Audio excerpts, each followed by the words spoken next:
fazer a apresentação da Josse. A Josse, ela terminou a tese em 2019 ou foi 20? Josse? Foi 20. Foi no início do ano, desse ano.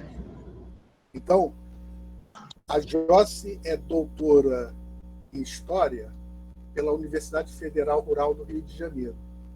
Concluiu a tese no início de 2020.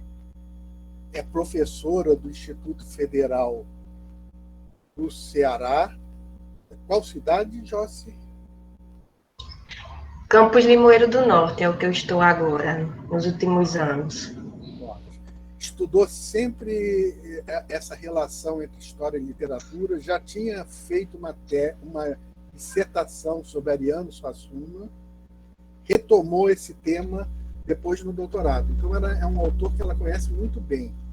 E conhece particularmente também essa possibilidade, que foi a que me interessou em particular para a gente divulgar esse trabalho, inserir nessa tese, nessa série, né?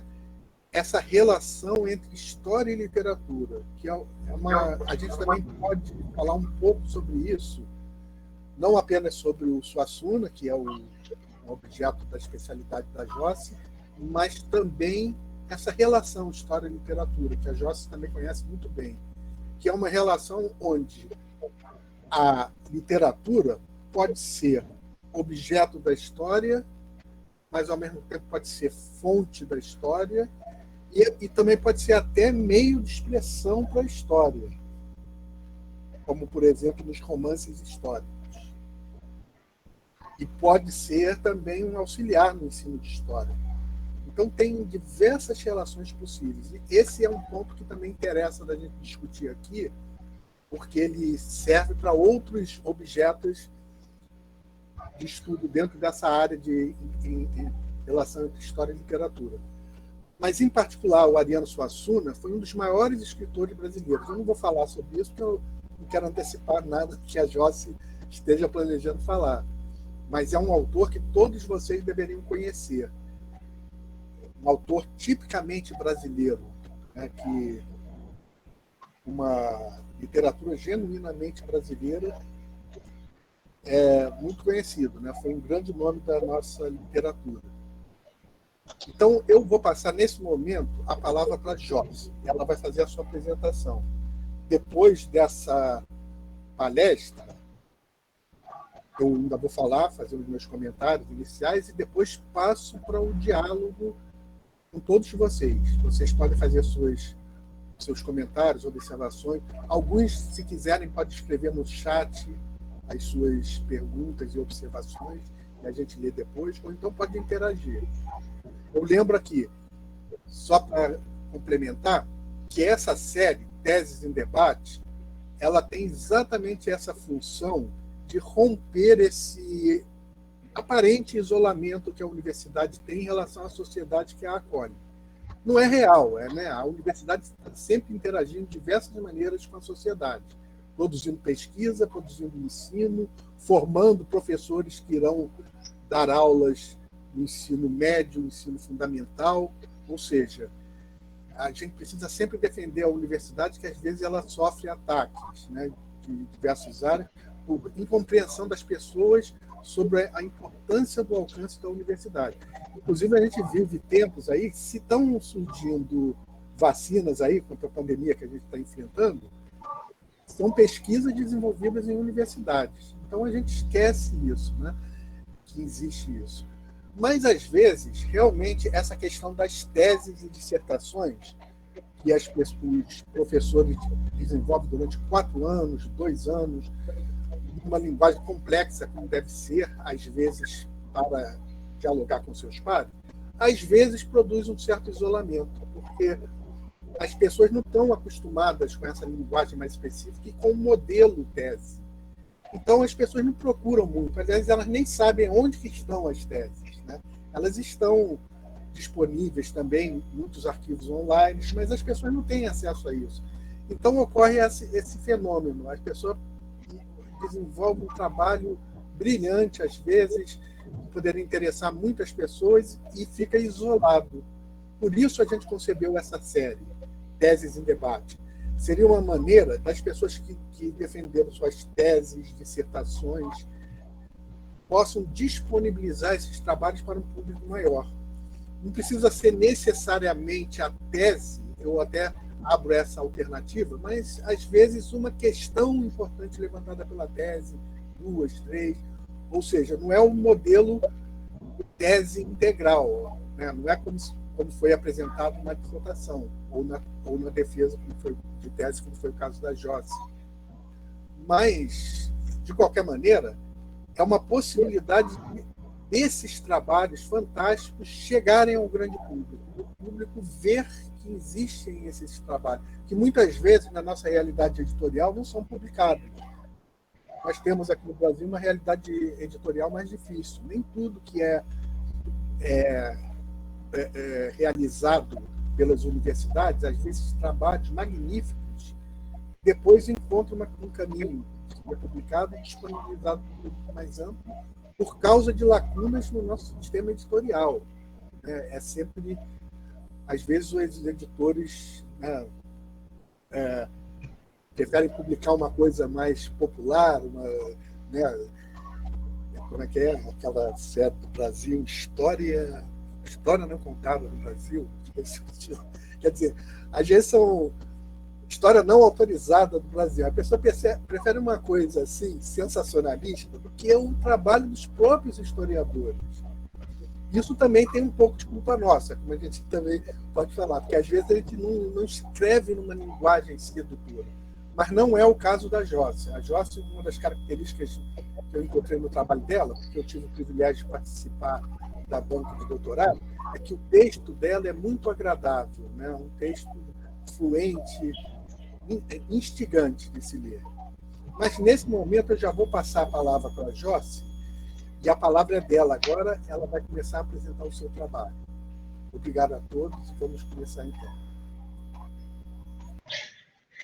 Obrigada, professor, por suas palavras carinhosas, pelo convite em estar aqui hoje, compartilhando um pouquinho do que foi a minha pesquisa nesses 4 anos e pouquinho. É uma satisfação, assim como é uma satisfação participar de um evento dessa natureza, com esse comprometimento, com a divulgação científica, né? Porque, neste caso, a gente está fazendo divulgação científica, divulgando aquilo que a gente faz, e aquilo que a gente faz é ciência, né? Então, desde já, minha gratidão por estar aqui, gratidão a todo mundo que veio, que está aqui presente. Acho que já deu para reparar pelo meu sotaque, né? Eu tenho um nome, assim, bem estranho. Meu nome é José Frânia, eu sou potiguar, né? Eu sou aqui do Rio Grande do Norte, nordestina. Sou professora de História, né, do Instituto Federal de Educação do Ceará há 4 anos, mas já passei pela UFRN, onde eu me formei e fiz o mestrado, e tive o prazer de ser orientanda do professor Assunção no doutorado, né, que cursei aí na Rural, na Federal Rural do Rio de Janeiro. Nesse momento, né, de pandemia, com toda essa conjuntura, eu nem estou no Ceará, eu estou aqui no interior do Rio Grande do Norte. Vim passar esse período de isolamento social aqui junto com a minha família, com os meus pais, meu irmão, meus sobrinhos, enfim. Ficar mais perto do aconchego do lar, considerando todo esse contexto, né, e os efeitos, os impactos psicológicos que ele está tendo nas nossas vidas. E olhem que curioso, eu defendi a tese no início de março, no dia 2 de março. E neste dia, 2 ou 3, agora eu não lembro bem. E quando eu voltei para cá, eu só dei aula 1 semana, e aí a gente já entrou no período de pandemia, já tivemos as nossas atividades inicialmente canceladas e posteriormente readequadas ao contexto do trabalho remoto, né? Então, essa é uma tese em tese, bem fresquinha, né, porque foi defendida esse ano, concluída e defendida no início desse ano, mas ela é antiga porque ela traz, como o professor Assunção disse, todo um histórico, né, de interesse, de desenvolvimento, de pesquisa, de investigação em torno da história e da literatura, né, dessas relações, e também em torno da obra, especificamente, de Ariano Suassuna, que, enfim, é uma figura dentro da intelectualidade brasileira, notadamente reconhecida, né, venerada, bastante venerada, e por diversos fatores que eu trago na tese, teve a sua fala, né, o seu discurso construído e legitimado como uma fala autorizada sobre alguns temas, e alguns temas que, no meu caso, são caros, como, por exemplo, não só a cultura brasileira, mas especificamente a cultura nordestina, as ideias de Nordeste, as ideias de sertão, né, que são amplamente consumidas pelo alcance midiático que ele vai ter, que ele teve ali, sobretudo a partir da década de 80, né, com as adaptações da sua obra para o cinema, nos anos 2000, com a adaptação do Alto da Compadecida, que todo mundo conhece. Você pode até não conhecer Ariano Suassuna, não saber de onde ele é, mas você com certeza já viu mais recentemente na sessão da tarde, na Rede Globo, a reprise, mais uma reprise de O Alto da Compadecida. Então, você minimamente já deve ter ouvido falar nas histórias e astúcias de João Grilo e Chicó, né? Do não sei, só sei que foi assim, né? Então, essa obra dele já está ali na sessão da tarde, o que é o representante, o equivalente brasileiro à própria Lagoa Azul, né? Do que a Lagoa Azul foi em um determinado momento. Estou só explicando um pouco como eu fui parar na literatura. Eu acho que eu fiz um recorte aqui de algumas questões mais gerais que eu abordo na tese, que eu acho que, de repente, podem vir a inspirar alguns de vocês, ou quem já pesquisa, ou quem tem interesse de pesquisar na história as linguagens artísticas, e aí vão ter várias. Eu optei inicialmente pela literatura, né? Então, a ideia é meio que mostrar como as possibilidades e os desafios em torno desse campo, né, desse campo de pesquisa, que está pautado na relação interdisciplinar dessas duas áreas, né, da história e da literatura. Eu vou aqui só apresentar o slide. Eu preparei um slide aqui para ajudar a sistematizar melhor. Opa, peraí.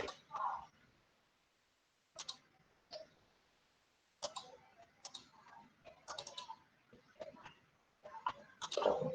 Deixa eu ver se agora vai fluir.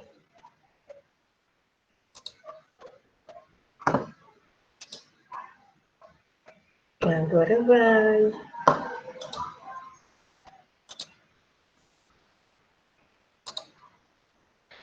Aí eu vou precisar do feedback, né, de vocês, se vocês estão conseguindo ver o slide. Alguém abre o microfone para mim. Tá sim, professora. Tá perfeito. Perfeito. Muito obrigada. Então, aqui a gente tem o tema que o professor me sugeriu, né? História e literatura, apresentação de uma interação a partir da obra de Ariano Suassuna. Né? Então, isso que eu trago hoje para vocês é resultado, como já falei, e como o próprio professor já falou, da minha tese, né? Da minha tese de doutorado, que se intitula Pelejas de um Sonho de Escritura, um olhar sobre a história intelectual de Ariano Suassuna à luz de seus romances. Então, eu já adianto que nessa tese eu percorri dentro desse campo da história e da literatura, eu aprofundei nessas veredas, né? Eu mergulhei em outros em outras possibilidades para se pensar essa relação, né? E o mote foi justamente a história intelectual, que era uma das linhas de pesquisa do programa, né?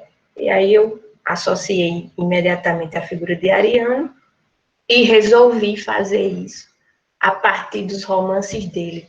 Por quê? Vixe, o Ariano Suassuna não é só do teatro, não? Não. Ele foi uma figura extremamente plural, não apenas um intelectual, um escritor, um dramaturgo, um professor, mas, sobretudo, um artista plural, né? Uma pessoa que atuou em várias frentes e a partir de várias linguagens artísticas. Então, eu escolhi, dentre essas produções suassunianas, os seus romances, por entender que neles havia uma gama de temas e de problemáticas que eu poderia explorar.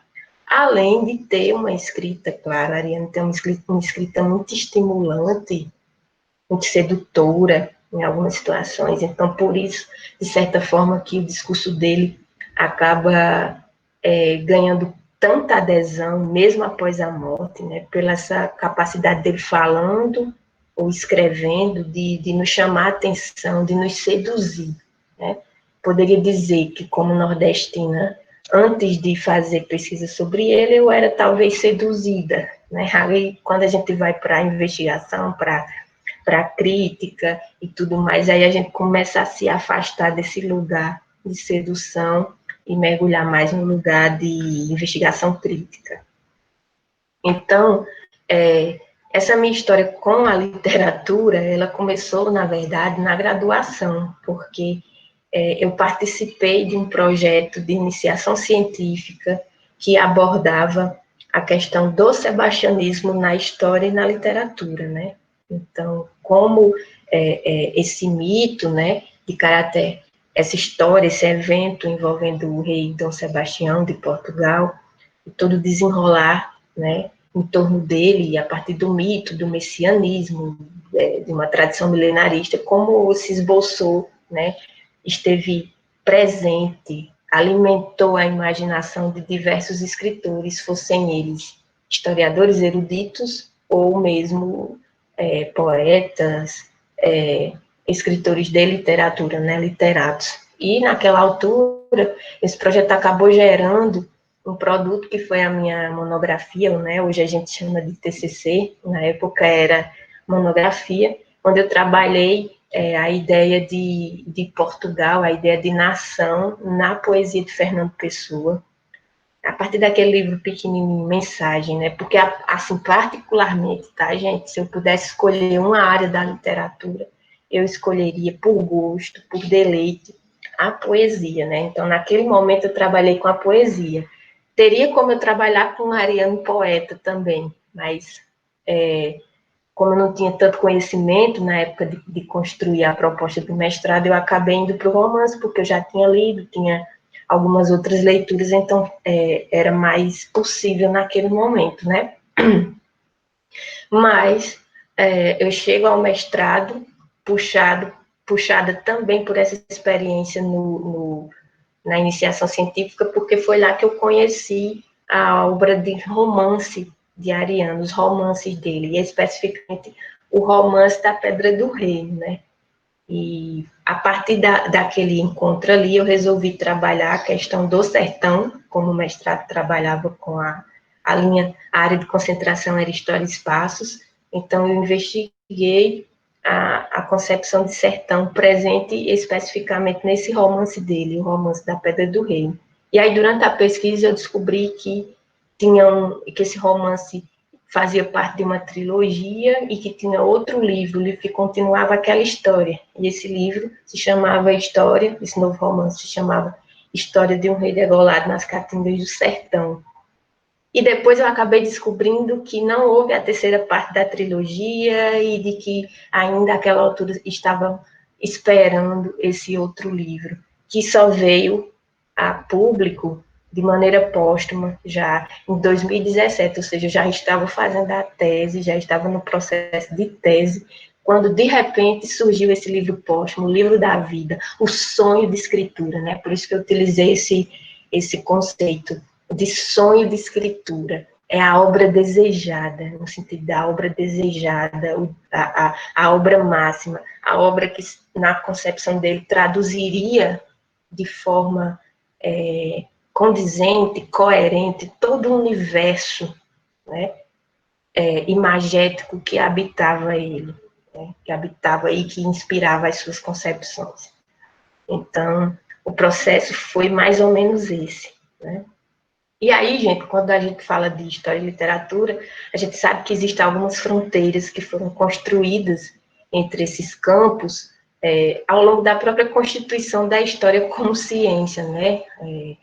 O século XX foi um século para a história, para a historiografia, né? Para a ciência histórica, de grande debate, de grande luta por espaço dentro do campo das ciências humanas, né? E aí, esse afastamento da história com a literatura, né, tem muito a ver com a condição narrativa de ambas, né? A história também resulta num texto, né? A gente faz a pesquisa todinha e transforma ela em texto. E a literatura também é um texto.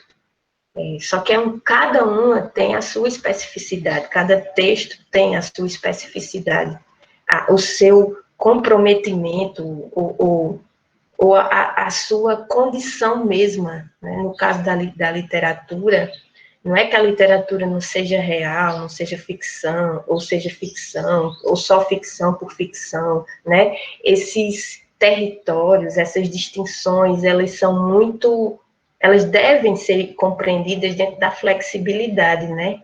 Então, isso foi muito discutido, sobretudo, a partir da obra do Hayden White, né? A meta-história, que trouxe à tona as possíveis aproximações que a história poderia tecer com relação à literatura, e, àquela altura, o White estava preocupado em destacar, olha, vocês estão querendo dizer que a história é ciência, e a literatura não tem nada a ver com ciência, que a gente deve construir uma escrita objetiva, mas para escrever a gente precisa de imaginação, a gente também utiliza os recursos linguísticos. Então ele fez ali uma aproximação um pouco perigosa, né, na concepção da maior parte dos historiadores tradicionais, né, que foi alvo de muita polêmica, e acho que continua sendo ainda, apesar de já um pouco superada.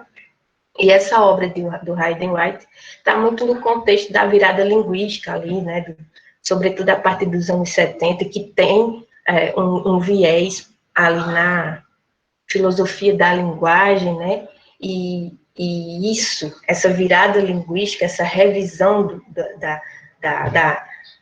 essa suspeição em torno dos processos de essencialização dos discursos e práticas, né, ela vai se estender à crítica literária e também às ciências humanas de uma forma geral. Basta que a gente lembre da perspectiva desconstrucionista do Derrida, toda a discussão em torno de poder que Foucault faz, né? Então, essa desconfiança com essa ontologia ocidental muito bem construída, muito bem tecida, né? Ela vai gerar um efeito de várias revisões, né, dentro das ciências humanas, né, e sobretudo no caso da história. E é isso que vai permitir uma reaproximação com a literatura, não no sentido de dizer, venha literatura, você também é ciência, não buscando com essa rigidez toda, essa coisa de aproximar essa literatura ou a arte do estatuto científico. São representações, são formas de representação, né? E cada qual com a sua especificidade. E no caso do romance histórico, né, que está ali transitando, como o professor disse, nesse processo de ficcionalização da história, mas e factualização da literatura, né? Então tem essa bagunça, né, de perspectivas que a gente aprende após a virada linguística, que são fronteiras que podem ser movidas, que podem ser aproximadas, que a gente, no caso de nós historiadores, quando nos deparamos com a literatura, e eu costumo dizer, isso é uma conclusão que eu cheguei depois desse tempo estudando, eu não uso a literatura apenas como fonte. Ela me interessa não na maneira como um contexto histórico está lá, né, teoricamente plasmado no texto, mas na medida em que ela gera, né, em que ela se torna um espaço de problemáticas. Então, acho que ela é objeto. Para mim, ela é, sobretudo, objeto. É fonte também, é um registro, né, porque fonte histórica, o conceito de fonte foi ampliado também. Então, ela tem, claro, essa característica de registro, mas ela constrói mundos, ela constrói inteligibilidades, ela alcança públicos, ela está no campo das sociabilidades, dos discursos, das sensibilidades, né, da cultura como elemento constitutivo das nossas identidades. Então, mais do que uma contemplação aérea sobre a realidade, a arte, ela inventa o mundo, como a ciência também inventa. Ambas inventam, mas cada qual com o seu estatuto próprio, né? Cada qual os seus objetivos próprios, ou, se não quiser, também sem objetivos, né? Aí vai variar. Mas a história dessa aproximação, ela é marcada por essa desconfiança inicial, né? Por esse medo de se aproximar da arte, como se ao se aproximar da arte você perdesse o seu caráter de ciência, e não é bem isso, né? É justamente o contrário. Mergulhar e entender a arte como uma ferramenta de construção do mundo, dos significados desse mundo, né? Do compartilhamento desses significados. Então, foi um pouco por aí, a partir dessa visão, né, sobretudo preocupada em entender a literatura como um espaço de problemáticas, né, que eu procurei trabalhar, não só agora na tese, mas já desde antes. Aí aqui os meus caminhos teórico-metodológicos, né? Então, eu tinha a história e a literatura, porque eu iria trabalhar com o autor, né, e com os romances dele. E no caso do programa, eu tinha essa linha de pesquisa que era a história intelectual e que, àquela altura, eu também não conhecia muito bem, né?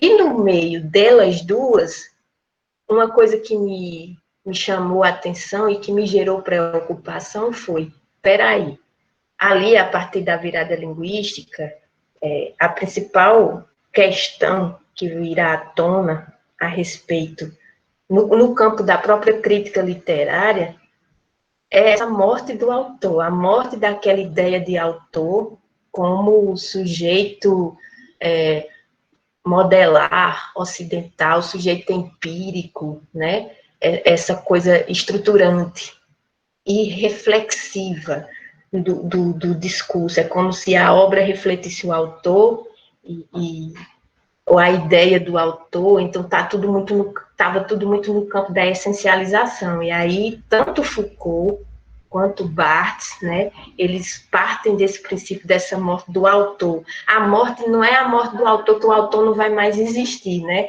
mas a morte de um modelo de autor e, por assim dizer, a morte de um estilo de crítica literária que buscava a origem do discurso sempre no autor, né? Então, era um pouco dessa discussão que estava ali, no meio dessa, que sobressaltou para mim, no meio dessa aproximação. Peraí, história e literatura e história intelectual, como é que vai ser isso? Como é que eu vou falar de um autor considerando esse alerta, né, que a virada linguística fez e que faz todo sentido, né, tentar compreender esse autor por outros vieses, né? Então, como é que eu vou fazer essa crítica próxima de uma visão Foucaultiana, né, de uma visão do Barthes e de tantos outros autores? Como é que eu vou discutir a autoria, porque se eu estou falando de história intelectual, como é que eu vou discutir a autoria em literatura, considerando essa morte do autor, né? E aí, a ideia, aí eu me restabeleci, refleti, li algumas coisas, muitas coisas, né? E cheguei a essa ideia aqui, né? De que a minha pesquisa, do romance de Suassuna, a partir do romance dele, a investigação da história intelectual, a partir do romance dele, eu faria uma crítica, um processo de desconstrução dessa autoria, tentando justamente problematizar essa construção da fala autorizada de Ariano sobre diversos temas, sobretudo os temas referentes à cultura e à identidade nordestina, né? Então, eu ia trabalhar ali com um cânone criado na literatura brasileira, que era Ariano, suas ideias e sua obra. E o que significa efetivamente desconstruir dentro desse processo? É você entender como essa obra e esse discurso se produziu. E aí você chega nos percursos metodológicos mais alinhados com a virada linguística, né, com o pós-estruturalismo, e aí você vê que essa construção da obra e do discurso dele, e a própria construção da autoria dele, desse lugar intelectual dele, se dá concomitantemente à própria construção do discurso e à construção da obra. Então, não é que Ariano já estava pronto e acabado e a obra dele reflete esse sujeito pronto e acabado. Não. Né? Ele vai se construindo, a história intelectual dele, plasmada em seu romance, é uma experiência de perceber esse sujeito cambiante que ele foi, né?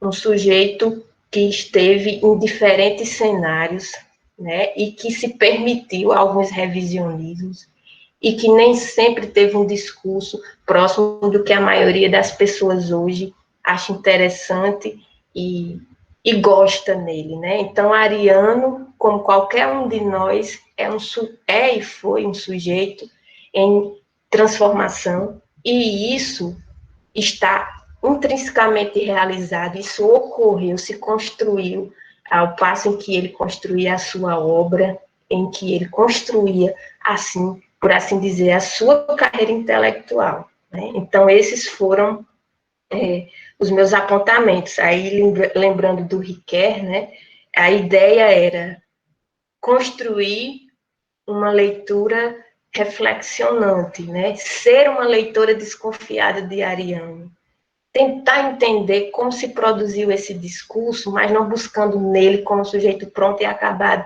a verdade refletora desse discurso, não é isso, mas tentar perceber como tanto obra como autor, iam se construindo ali simultaneamente, certo? E aí, as questões norteadoras que sobressaltaram foram: quais seriam as possibilidades da pesquisa no campo da história intelectual, considerando essa premissa da presença, ausência do autor, que eu já mencionei antes, em função do Estatuto de Morte do Autor, né? O Estatuto Pós-Estruturalista da Morte do Autor. E quais textos ou autores interessam, nesse sentido, ao historiador no que diz respeito à história intelectual e à literatura. E aí, o Dominique Lacapra, né, ele ressalta que os textos que interessam à história intelectual, ao historiador que se dedica a esse campo, são os textos que ele chama de significativos. E são significativos por quê? Porque são continuam ressoando, são ideias, são discursos que continuam tendo espaço em diferentes tempos, em diferentes épocas, né? Então, fazer história intelectual dentro desse cenário seria impor uma conversação, construir uma conversação temporal com esse texto, né? E aí tem até o Pomian, que diz que os textos são sempre de duas... Eles pertencem sempre a dois tempos. O tempo no qual eles foram produzidos e o tempo dos leitores, do consumo desses textos. Os textos no momento em que a gente está lendo, como chegam a essas gerações. Então, o texto de Suassuna, os romances dele, que começa a ser publicado na década de 70, tem o tempo, né, ali da feitura, da construção e tal, mas eles também ressoam aqui por conta das ideias do autor, do modo como estão articuladas. Então, esse pertencimento duplo, do ponto de vista do tempo, é outra característica que chama a atenção nesses textos significativos. Então, agora, vamos falar desse jovem, né? Partindo desses pressupostos. Este aqui é Ariano Suassuna, né? Ariano Vilar Suassuna, nasceu em 1927 e morreu, né? Faleceu em 2014. E aqui eu selecionei algumas imagens para dar uma dimensão dessa trajetória dele. Então, tem Ariano já um senhorzinho, aqui no canto superior esquerdo, vocês vão ter Ariano jovem, Ariano na... Gente, eu estou na zona rural, começaram a moer ração aqui agora. Você vê, vou tentar abafar aqui o som, mas vai ser difícil. Aí aqui a gente tem o Ariano na investidura como imortal da Academia Brasileira de Letras, Ariano pequenininho, criança, que perdeu o pai aos 3 anos, assassinado aí na rua do Riachuelo, no centro do Rio, um tiro pelas costas, Ariano na máquina de escrever, escrevendo Ariano com cabelos ainda, Ariano com microfone palestrando naquilo que foi o final de sua trajetória intelectual, os últimos anos dedicados às caravanas que a gente conhece, as caravanas armoriais que a gente conhece como aulas e espetáculos, onde ele, com todo o seu poder de oratória, né, comunicava as suas ideias e os princípios básicos de sua visão de cultura, de arte, de política, enfim, de tudo, né, essa miscelânea de visões, ali nas aulas de espetáculo. Aqui a família dele, né, ele está lá no fundo, os irmãos e a mãe, né, e que chega um momento que vão todos para Recife, saem da Paraíba. Há esse fato, né, gente, muita gente confunde e acha que a Ariano era pernambucano, por ter vivido a maior parte de sua vida lá, mas Ariano era paraibano, ele nasceu em João Pessoa, lá em 27, naquela altura o pai dele era o então governador do estado da Paraíba, certo? Então ele nasceu no Palácio do Governo, para vocês terem uma ideia, e depois que o pai sai do poder, né, aí eles vão para o interior, onde eles tinham fazendas no Alto Sertão Paraibano. E quando o pai dele morre, muito em função dessas questões políticas, lembremos que o pai dele foi político no contexto da Primeira República, então tinha aquelas rivalidades oligárquicas na maioria dos estados brasileiros, nessa disputa por poder, muito associada às oligarquias, não era diferente na Paraíba, né? O pai dele é substituído, inclusive, por João Pessoa, sim, aquele mesmo que se tornou um mártir nacional no contexto da Revolução de 30, e que toda a história dessa morte do João Pessoa, do Suassuna, né, estão intimamente interligadas, porque eles primeiro participaram do mesmo grupo oligárquico, em seguida eles acabaram se tornando inimigos políticos, né? Então o João Pessoa primeiro é assassinado, uns 2 meses depois, 2, 3 meses depois, o João Suassuna, foi assassinado, né? Então, são crimes que estão intimamente ligados à disputa pelo poder e à representação no contexto paraibano. E tudo isso vai se refletir na obra dele, né? Era outra questão que sobressaltou também. E aqui Ariano com a cabra, ó, ele jovem com a cabra, assim, porque ele criava cabras com o dinheiro de um prêmio que ele ganhou pelo Romance da Pedra do Reino, que o Romance da Pedra do Reino acabou vencendo um prêmio literário, ele acabou começando a investir junto com o primo, lá em Taperoá, na criação de cabras. Então, Ariano, gente, era essa figura completamente que de um ponto a outro, né? Se a gente fosse utilizar os argumentos astrológicos, a gente iria dizer, é um geminiano mesmo, né?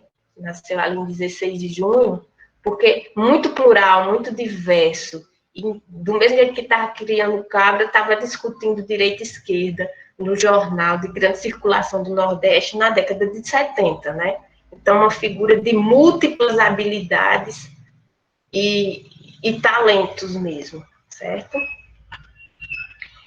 E o que me chamou especificamente a atenção, partindo da ideia dos textos significativos da história intelectual e do encaixe de Ariano nesse contexto, né? Aqui eu trouxe esse meme, porque Ariano morreu, mas continua super presente na internet, né? Continua demasiadamente presente na internet, seja em memes, em trechos de aulas de espetáculo, onde ele diz coisas que as pessoas gostariam de dizer, né? Até com um certo... Aqui tem um pouco de xenofobia, né? Mas traduzindo algumas ideias e alguns pensamentos muito problemáticos, na minha visão. Ontem, dia 8 de outubro, foi o dia do nordestino, e muitos irmãos nordestinos compartilharam, com certeza, esta frase aqui nas redes sociais. Não troco meu oxente pelo ok de ninguém. Sim, Ariano tinha um pavor, assim, ele não gostava mesmo da cultura norte-americana, não é que ele não gostasse da língua inglesa, compreendem? É que ele não gostava da cultura norte-americana, ele era um ávido crítico da cultura que se disseminava, né, sobretudo ali, década de 60, 70, esses efeitos da globalização na compreensão da arte, da cultura, ele era um ávido crítico disso, né? E quando ele diz, não troco o meu oxente pelo ok de ninguém, aí vão dizer, ele está valorizando a identidade regional, olha que legal, tá bacana. Tem esse lado, mas você também está segregando pelo ok de ninguém, você também afasta, né? Então, essa capacidade do discurso dele continuar circulando é que, na minha visão, justifica estudá-lo e investigar a sua obra, o seu discurso, né? E aí tem algumas problemáticas que surgiram, né? A percepção do contínuo interesse no discurso de Suassuna foi, para mim, uma questão norteadora, certo? Por quê? Afinal, qual a natureza do discurso dele, né? Do que e como fala, o que legitima e deslegitima, quais reflexões suscita. Teria sido ele um revolucionário ou um reacionário, tendo em vista que ele transitou no espectro político de uma ponta a outra? Quais perspectivas lançadas por sua fortuna crítica são predominantes e quais aproximações e distanciamentos, a minha pesquisa, no caso, estabelecia com a mesa? Porque tem muita gente estudando Ariano e tem uma fortuna crítica que trata como se já construísse uma verdade sobre ele e aquela verdade, aquela análise como uma análise pronta e acabada e sem acesso, né, a uma revisão. Então, eles apresentavam muitos fatos da história de Suassuna, muitas fontes, que também me motivaram. Eu mesma resolvi fazer, nessa pesquisa de doutorado, uma busca própria pelas fontes. Eles citavam muitos artigos, citavam a tese dele, citavam vários outros aspectos que eu mesma fiz questão de ir atrás, e a essas fontes primárias, e não apenas ficar com a visão e a análise que essa fortuna crítica tinha feito dele, né? Que esses outros sejam críticos literários, historiadores, sobretudo os profissionais, os cientistas da área das linguagens, né? E aí tem essas duas dimensões aqui que eu escolhi, porque são várias, né? A questão política, né? A discussão sobre política e a discussão sobre cultura. O professor Assunção sabe que eu sempre me senti mais à vontade na investigação e na problematização da cultura, porque a política ele é muito oscilante, é uma figura muito oscilante, e foi, né? E que gerava, assim, muitas dúvidas ao longo do processo, né? E aí, nessa dimensão política, tem o fato do pai dele ter sido governador, e eles eram do lado de uma força política bastante conservadora, dos grandes proprietários rurais de terra na Paraíba, né? Mantinham aquelas relações de voto de cabresto, de coronelismo, clientelismo, né? Então, era um pouco disso que estava ali circulando na visão política e que abastece a construção da visão de política dele, muito em função da memória que ele vai acessar, seja da vida política do pai, como dos posicionamentos políticos da própria família, né? Isso é que vai gerar as concepções e essa alternância que ele faz nos espectros. Pra vocês terem uma ideia, ele chegou ali à década de 70 dizendo que era um monarquista de esquerda. Ele apoiou o golpe de 64, ao qual se referiu até o final da vida como movimento de 64. Por quê? Porque ele dizia, ele justificava que gostava do exército, das forças armadas, né, tinha simpatia pelas forças armadas, porque quando o pai dele morreu, a família dele foi perseguida e eles encontraram abrigo justamente nos batalhões do exército naquela época, né? Então, isso justificaria, em tese, essa aproximação. Olha, ele foi membro fundador do Conselho Federal de Cultura, né? O movimento armorial, que era o movimento artístico e cultural que ele criou, recebeu investimentos do MEC naquela altura, ele mantinha um trânsito muito interessante por lá, né? E aí entra a questão aqui dos cargos públicos, políticos, né, que ele assumiu. Ele nunca se candidatou a nada, nem mesmo até esse período ali da década de 90, ele também não era filiado a nenhum partido, mas ele foi secretário de Educação e Cultura da Prefeitura de Recife, ele foi secretário especial de Cultura no governo já agora do Miguel Arraes, né, já no final do século XX. Então, assim, ele sempre esteve no ambiente da política, né, sempre esteve lá. E essa mesma pessoa que disse que era monarquista de esquerda teve um período de crise com relação a isso e acabou... E foi a mesma pessoa que votou e elegeu governos do PT, que defendia os governos do PT, a figura de Lula, posteriormente a figura de Dilma, mas que mantinha essas relações políticas, sim, né? No ponto referente à cultura, tem a questão das concepções dele, né, que vão estar presentes, expressas na literatura, e aí, como eu já falei a vocês, ele era plural, ele foi poeta, ele começa a vida literária como poeta, um poeta frustrado, considerado hermético, depois o teatro, né, que é quando ele consegue a popularidade com o Alto da Compadecida, mas tem várias outras peças que ele faz durante esse período, algumas trágicas, mas aquele conjunto cômico é o que ganha maior destaque. E o romance, né, que ele começa a publicar na década de 70.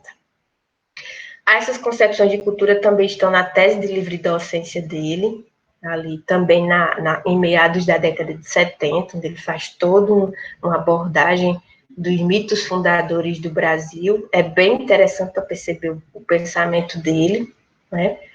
E as concepções também estão presentes e são comunicadas e compartilhadas e ganharam ainda mais visibilidade nas aulas de espetáculo, nas famosas aulas de espetáculo que ele deu início quando retornou à ocupação de cargos políticos na década de 90, né, fazendo essas aulas itinerantes, inicialmente pelo estado de Pernambuco e posteriormente por todo o Brasil.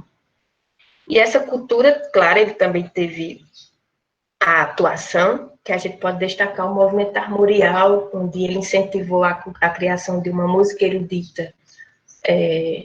erudita nordestina, brasileira, mas com raízes nordestinas, que era a chamada música armorial, mas também tinha obras que ele identificava na escultura, na arquitetura, na literatura, enfim. A ideia do movimento é que ele fosse... que ele se expressasse em diversas linguagens artísticas, né? Inclusive, ali na década de 70, rivalizou bastante com o tropicalismo, né? Porque a ideia de cultura de Ariana era uma cultura que fosse autenticamente brasileira, cujas únicas raízes eram ali pautadas no universo ibérico, de Espanha e Portugal. Então, todas essas referências, essas interferências, os diálogos e as intervenções que aconteciam com outras culturas e com referências mais recentes, ele não gostava, ele buscava negar, né? E aí tem um tempo específico para pensar essa cultura, que é ali Idade Média, Renascença, né? É ali dentro daquele contexto que ele, referencial que ele bebe. E aí tem a questão da literatura de cordel, que ele busca essas raízes dessa literatura de cordel nos trovadores, nas cantigas medievais, rastreando essa referência e assume como sendo ela a verdadeira, a autêntica, a fonte autêntica de compreensão dessa cultura. Na trilogia de Quaderno, né, falando aqui do sonho de escritura, né, dos romances dele, a gente tem teve esses três, como eu já tinha mencionado para vocês, o último não veio em vida, né? Então, o romance, aqui é a primeira capa do romance da Pedra do Reino, e aqui do Rei Degolado. E aqui o último livro que ele lançou, que já foi póstumo, que é o romance de Dom Pantera, onde, na verdade, não é uma continuação da trilogia, se apresenta como um livro independente, onde ele revisa não apenas os romances dele, mas toda a obra, desde a poesia, as aulas de espetáculo estão aí, então tem um alter ego que ele cria, que é o Dom Pantero, é bem interessante, são esses dois livros aí bem grossos. Então, para explorar essa abordagem de Suassuna, né, explorando através do seu romance, a gente seguiu esse percurso aqui, que são até os capítulos da tese. No primeiro capítulo, eu faço uma espécie de construção biográfica dele, porque não tem nenhuma biografia, ninguém nunca biografou Ariano, né? Você vê como ele tem esse controle sobre o que se dizia dele, né? Geralmente os críticos, aqueles que eu falei, são todos próximos dele, então acaba que a gente tem uma visão, assim, muito do que ele quer, da maneira como ele queria ser visto pelos outros, né? Comandando o discurso e a leitura. Então, aqui a gente trabalhou com os Suassunas, a família Suassuna, o contexto histórico ali da oligarquia, na qual o pai dele estava inserido. Também trabalhamos muito com a questão da memória, como essa memória foi construída e comunicada e consumida pelo próprio Suassuna, certo? E destacamos a disputa de narrativas, porque uma das coisas que faz o Ariano querer escrever romance é porque ele queria escrever a história do pai, né? Então, depois ele acha que acaba se desfazendo dessa ideia e resolve fazer do romance uma homenagem ao pai, uma homenagem a todo o universo, plasmar o pai, né, em todo o universo simbólico. Ele confunde a ideia do pai com a ideia do sertão, com a ideia do Nordeste, da cultura e da nossa identidade. É uma coisa, assim, bem, bem complexa. Então, aqui a gente faz, né, desenha o espaço-tempo dessa prefiguração da identidade, né, de como ele constrói a identidade dele, inclusive sendo associado ao sertão, se ele não nasceu lá, se ele passou pouco tempo lá, na adolescência ele já foi para o Recife, mas você pensa em Ariano Suassuna, você pensa no sertão do Nordeste, pensa em Taperoá, né? Então, como ele bebe de todos esses elementos e transforma como seus, né, como intimamente associados a ele mesmo. Aí vem o início do sonho de escritura, né, no segundo capítulo, com o romance da Pedra do Reino, onde a gente vai abordar o messianismo, a violência, a monarquia e a própria literatura, porque o personagem principal, o Quaderno, ele anseia se tornar o gênio máximo da literatura e construir também a obra máxima da literatura. Por isso também essa metáfora que eu criei do sonho de escritura. Então, o sertão, o resultado desse processo vai ser a construção de um sertão épico, né? Um reino, o sertão é um reino. Tem muita gente que vê nesse sertão de Suassuna um sertão medieval, mas é um sertão armorial. E armorial é a fusão da cultura erudita com a cultura popular, né?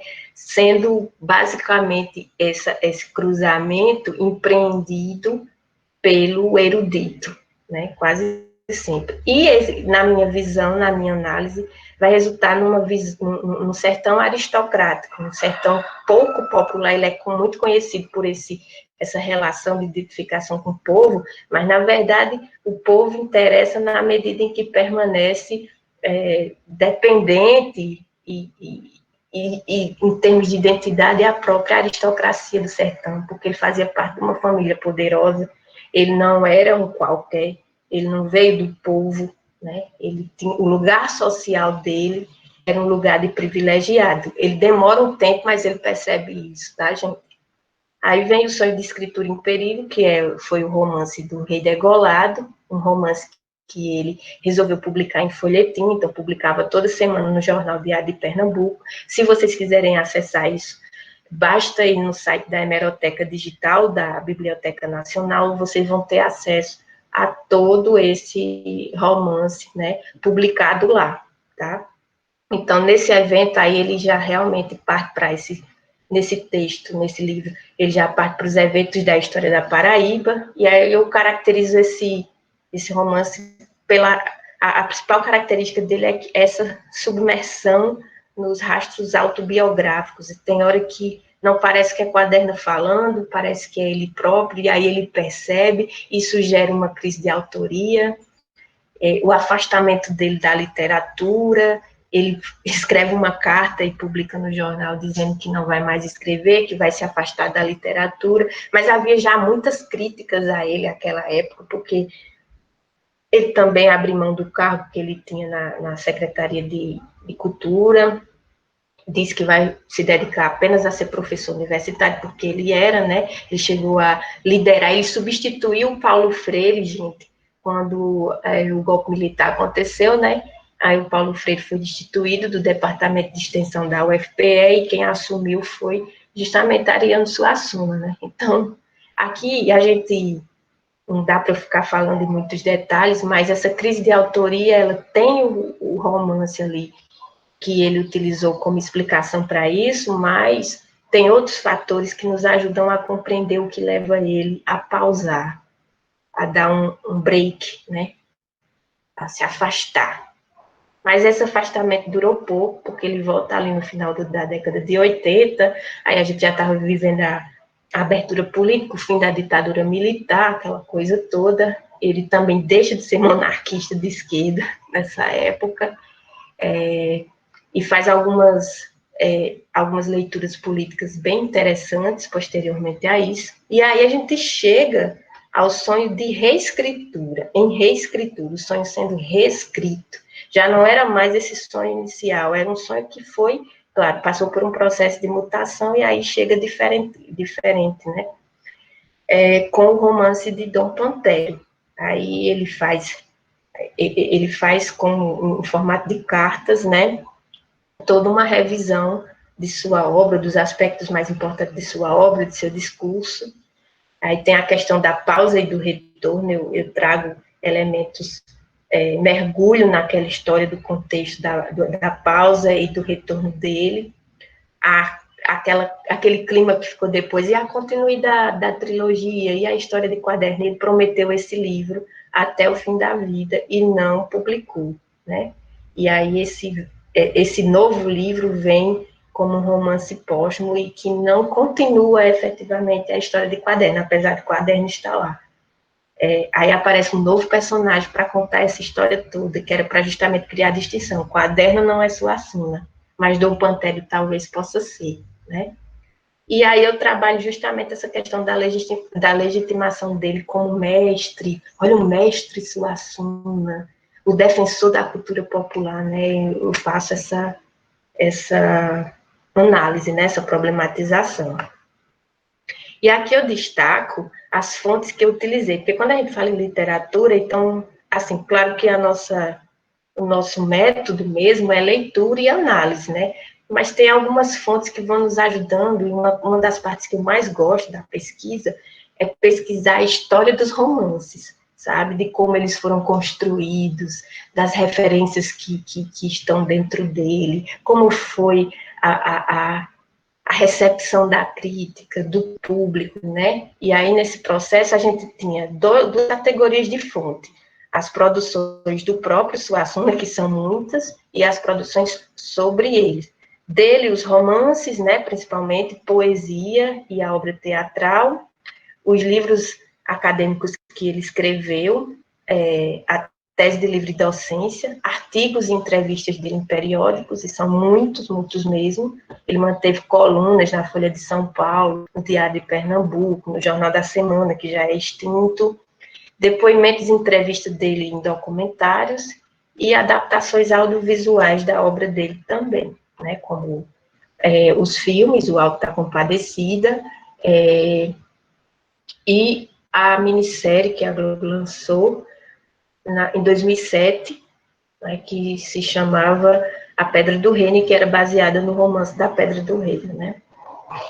E das produções de Suassuna, a gente tem os estudos acadêmicos, né, os livros, os artigos, as teses, as dissertações que a gente consultou, os artigos, análises críticas, menções, reportagens e também análises em periódicos, aí, Estado de São Paulo, Folha de São Paulo, Jornal do Brasil, Correio Brasiliense, enfim, tem muita coisa sobre ele nesses periódicos. E também os documentários produzidos, TV Senado, documentários independentes, tem bastante coisa disponível. E aqui o que eu tirei de toda essa experiência, eu acho que já falei demais, ultrapassei todos os limites, foi isso aqui, gente, o que é a pesquisa com história e literatura e que incursiona pela história intelectual, né? O que eu pude aprender com isso? Eu pude entender e valorizar o texto em si como um evento. O texto é um evento. Ele é um evento não apenas pensando a partir do autor, mas também da recepção, da leitura, das análises, da crítica, da percepção do público. Ele tem uma história, ele tem um percurso, uma trajetória para ser produzido, né? A fala autorizada, a autoridade intelectual, o lugar de intelectualidade é historicamente construído e ressignificado, né? Então, são processos dados, ele não nasceu como mestre, ele se construiu como mestre. Então, esse lugar de mestre precisava ser consultado, verificado, investigado. E é fundamental expor os textos e seus autores à conversação temporal, ao exercício da crítica, ao desconforto do questionamento, né? E aí entra a minha história como pessoa nordestina, né?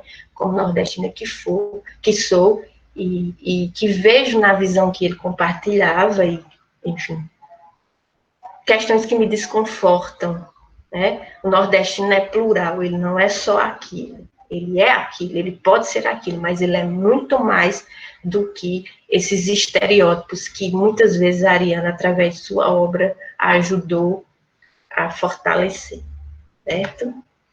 Então, é isso. Perdão pelo tempo longo. Estou disponível. Nós temos ali uma pergunta que eu achei muito interessante, da Emilene Barbosa, mas antes eu queria fazer a minha própria observação e a minha pergunta também, né? Primeiro, né, sempre ressaltar isso que a Josi destacou antes de começar a falar sobre Suassuna, essa questão de literatura e história, né? Eu tinha dito, a literatura pode ser fonte, pode ser objeto da história, pode ser um meio de representação da história, mas a gente não pode esquecer também, e a Joyce também fez um comentário inicial sobre isso, que a literatura, que a própria história também tem um lado como literatura. Afinal de contas, se a história é uma ciência e desenvolve cientificamente seus objetos através dos conceitos apropriados, de uma investigação sobre as fontes, de uma série de metodologias, tem um momento que o historiador precisa produzir o seu resultado, o seu texto. Nesse momento, o historiador também é um literato, porque ele lida com narrativas também. Mais até do que outros saberes, né, que talvez possam até fazer um relato mais técnico, mas o historiador não. Ele tem que escrever um relato que dialoga também com os procedimentos e possibilidades literárias. Então, a história também contém literatura no seu meio de apresentação. Eu, particularmente, acho que a história é uma ciência e uma arte ao mesmo tempo. É uma ciência enquanto uma pesquisa, mas ela é uma arte enquanto um modo de apresentação dessa pesquisa. Aliás, aí, nesse aspecto, eu queria parabenizar a Josse, que sempre foi exímia nessa possibilidade de apresentar a sua pesquisa de uma maneira interessante. Mas a pergunta que eu vou fazer é assim, ela é baseada assim, geralmente quando a gente escreve uma monografia, uma dissertação ou uma tese, ou seja, quando você estuda algo, algumas pessoas dizem assim, que você estuda algo ou porque você odeia muito ou porque você ama isso que você estuda, né? Então, por exemplo, tem muita gente, é um dos temas mais percorridos, as pessoas estudam muito nazismo, por exemplo. Claro que se estuda muito nazismo porque as pessoas rejeitam o nazismo, odeiam o nazismo, ou têm medo do nazismo, ou têm medo que o nazismo volte a acontecer. Então, tem muitos estudos, por exemplo, sobre o nazismo. Por outro lado, tem aqueles estudos que a gente vê muito essa marca de as pessoas estudam porque amam algo, né? As pessoas estudam arte, estudam artistas, estudam grandes personagens históricos que elas admiram, ou grandes acontecimentos que os impactaram, que se tornaram motivadores, né? Revoluções. Mas você também estuda aquilo que você odeia, as ditaduras, por exemplo, né? As repressões. E aquilo que você ama, que são as coisas que libertam, as revoluções, ou os personagens. Podem ser um personagem que você até que você mesmo demoniza, um personagem que te assusta, você pode estudar isso, ou um personagem que você admira, um personagem que você ama. Aí a minha pergunta é assim, a gente percebe, eu percebo nitidamente que você ama o seu personagem, né? O seu autor, Ariano Suassuna. A minha pergunta é, como foi? Foi fácil fazer isso? Porque aí gera um outro problema. Quando você odeia aquilo que você estuda, ou seja, odeia um objeto, um indivíduo, mas, claro, você ama pesquisar e torná-lo claro, né? Mas, nesse sentido, quando você já está distanciado desse personagem do qual você já é muito crítico, muito afastado, você fica um pouco mais fácil, né? Então, alguém vai fazer a biografia de Hitler, por exemplo, já tem um bom caminho andado em termos de distanciamento, porque dificilmente alguém vai se identificar com o Hitler, né? Você fica intrigado, né? Como foi possível o Hitler? Tem esse distanciamento. Mas quando a gente está lidando com aqueles personagens que são dignos da nossa admiração, corre sempre esse risco de você, né, não conseguir separar você como examinador e você como uma pessoa fã, uma pessoa que admira. Então, eu pergunto assim para você, foi fácil lidar com isso para você, nessa feitura da sua tese, conseguir equilibrar essa situação? Ou teve momentos que você se pegou e falando, não, eu preciso ter mais distanciamento? Como foi essa relação? Porque isso acontece com muita gente, né? Muita gente se identifica com o seu tema e passa realmente por isso, né? Um momento que ela tem que... Não, eu acho que eu já estou me identificando muito com o meu tema. Então, é uma questão geral. Eu acho muito interessante a gente ouvir um pouco você sobre isso, porque é uma questão que certamente todos aqui que vão fazer uma monografia, uma dissertação, uma tese, passam um pouco por isso, né? Dessa maneira.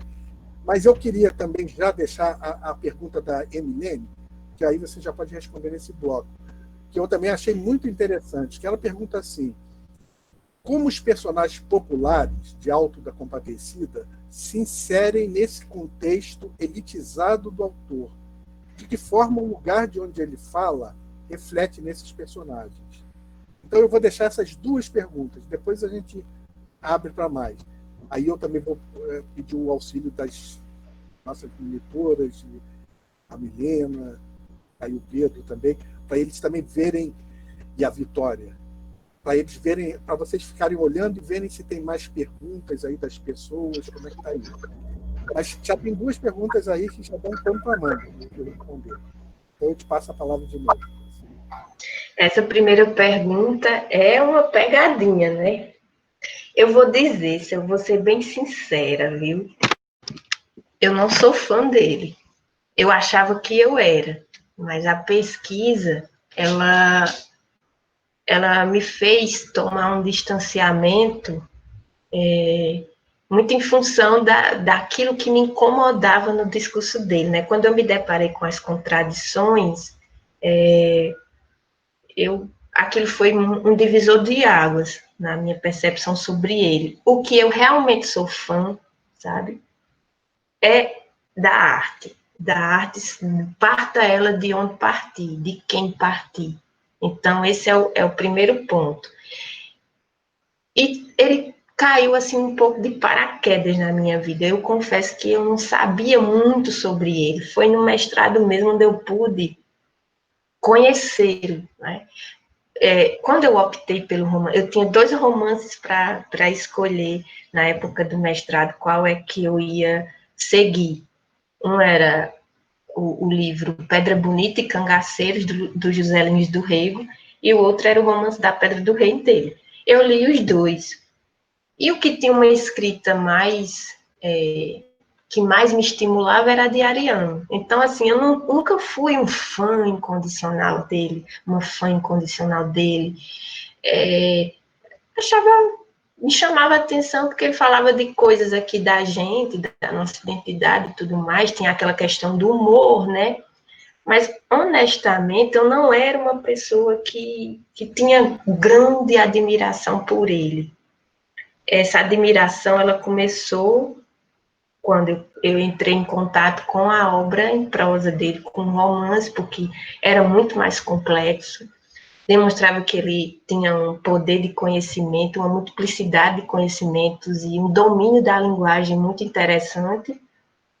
Só que quando eu me deparei com a trajetória dele, com algumas ideias dele sobre política, né, sobre cultura também, essa insistência na raiz medieval, a desconsideração, esse enfoque muito preciso na tradição, nisso se choca com a minha visão de cultura, né? E aí eu acho que o pesquisador, ele pesquisa o desconforto, ele pesquisa para se desconfortar, né? Então, a obra dele me desconfortava. Eu lembro que, durante o mestrado, não foi fácil construir esse distanciamento, não em relação à questão da admiração, mas em relação às próprias categorias de análise, né? Mas depois que eu consegui, tanto que quando eu terminei o mestrado, eu não quis fazer doutorado tão cedo, porque eu fiquei um pouco decepcionada com algumas questões, com algumas ideias dele, né? Então, isso, eu ficava, como é que eu vou para o doutorado estudar esse homem de novo? Eu já me desgastei muito, porque boa parte das coisas sobre ele eu realmente descobri durante o mestrado, né? Agora, durante o doutorado, eu tive um desafio, que era ser, em alguma medida, benevolente com ele, né? Entendê-lo como figura humana, onde essas contradições existiriam e que faz parte da gente, a gente está em constante processo, a gente não precisa permanecer a mesma pessoa, né? Mas ainda mantendo o distanciamento, né? Então, quando eu entendi, sendo bem honesta, quando eu entendi que o movimento armorial, que a ideia de cultura dele era uma cultura, construir uma cultura popular sem a participação efetiva do povo, uma música popular erudita, feita em ambiente acadêmico, mas sem contato com os artistas populares, quando eu vi que ele super criticava e vivia de polêmicas com o pessoal do Mangue Beat, e olha que eu nem sou fã também do Mangue Beat e tal, mas aquela visão que coloca a cultura no plano do passado e não no plano do presente, ela me incomodava, né? Na verdade, ela ainda continua me incomodando. Então, por isso que o trabalho, né? Não sei se eu consegui efetivamente fazer isso, mas a minha intenção era ser crítica. Meu trabalho não é um trabalho de elogio, é um trabalho de crítica mesmo à obra dele, em função dos desconfortos que a ideia dele, as ideias dele causam, né? Essa coisa de apoiar a ditadura militar, de ser monarquista, de querer investir sobre si, sobre a família, uma identidade popular, quando eles eram das elites, né? E essa coisa, essa associação dele com o popular, né? Essa coisa dele, essa identificação, essa construção, quando eu percebi que essa construção da identificação dele com o popular, ela tinha rasuras, aí eu me desencantei. Então, a história é de um desencantamento, mas, ao mesmo tempo, da percepção de que os indivíduos são contraditórios, e a nós interessa justamente essas contradições. Então, eu estudo arte, eu gosto de arte, acabei me dedicando mais à figura dele, mas, por exemplo, esse distanciamento eu não sei se eu conseguiria ter de Fernando Pessoa, se eu fosse estudá-lo mais a fundo, alguns outros aspectos, pensamentos problemáticos que ele tem. Gente, tem conteúdo racial que eu ainda vou me aprofundar na obra de Ariane, que me incomoda, que vai ali de encontro ao mito da democracia racial, né? Então, são aspectos que hoje a gente vê que, se ele vivesse hoje, se ele fosse jovem e tivesse no auge dizendo essas coisas hoje, a gente ia, assim, questionar: ei, seu lugar de fala não é esse, calma aí, compreenda o limite, né? Então, essa coisa dele passar, dele ser responsável, do discurso dele corresponder a uma verdade regional, isso me incomoda profundamente, porque ele privilegiava o sertão, desconsiderava todos os outros aspectos e colocava o sertão quase num emaranhado histórico, né? Ali, uma visão de tradição mesmo, mais vinculada àquela ideia lá do movimento regionalista, tradicionalista do Nordeste. O Armorial é uma readaptação, claro, dadas as devidas proporções, mas eu sempre, inclusive, tive medo de não ser compreendida nesse sentido, né, pelos estudiosos, os outros estudiosos dele, porque a maioria é elogio, né? Poucos, eu acho que eu encontrei uns 3 ou 4 que fazem críticas. A maioria realmente é elogiando. A outra pergunta está aqui no chat, né? Que foi da Emilene, é assim que chama. Como é que os personagens do Alto da Compadecida, né? Eles se inserem nesse contexto elitizado do autor, né? Na verdade, ali eles se inserem na medida em que ele busca projetar essa identificação dele com os mais oprimidos, porque quando o pai dele morre, para ele é como se o advento dos novos tempos, né, ali pós-Revolução de 30, é como se esse novo contexto estivesse matando o pai e todas as referências daquele mundo onde o pai dele vivia, né? Então, o Alto da Compadecida, aquela coisa dos oprimidos, né, da astúcia, ele tenta positivar aquela identidade e, ao mesmo tempo, interligar essa identidade a um sertão idealizado dele, né? Então, eu sou ariano que denuncia o estado de marginalidade social que o Nordeste, que o sertão, que os sertanejos e nordestinos vivem, né? Então, o lugar de fala dele reflete nesses personagens numa visão estereotipada, na minha concepção, numa visão que o coloca como revelador dessas ambiguidades e dessas contradições, né? É bem nesse sentido, na apropriação cultural do popular, se é que eu posso dizer isso, mas na apropriação desses contextos, né? Não é que uma pessoa rica não possa falar de pobres, mas não. O que mais me incomoda é o fato de parecer que ele viveu aquilo, quando, na verdade, ele nunca esteve no lugar da opressão socioeconômica, por exemplo. ele teve condição de estudar nos melhores colégios de Recife, os irmãos, aquela coisa toda. Então, ele sempre esteve no lugar dos privilegiados. Não sei se eu consegui te responder, mas é isso. Conseguiu, sim, Joyce. E eu vou até, já tem mais algumas perguntas, eu acho que eu vou até passar ali para a Vitória e para a Milena. Vocês podem ver aí as perguntas que tem reunidas? Sim. Eu vou ler para você. Professora, primeiramente quero agradecer, tá? Foi incrível a apresentação, parabéns. Eu também tive uma visão muito romantizada sobre o Ariano, inclusive eu estou muito chocada com as informações. Então, para mim, estou ainda refletindo, muito bom. É até mais interessada em pesquisar, ver mais sobre o autor, porque fiquei surpresa. As perguntas que tem aqui no chat é do Antônio Carlos Negreiros.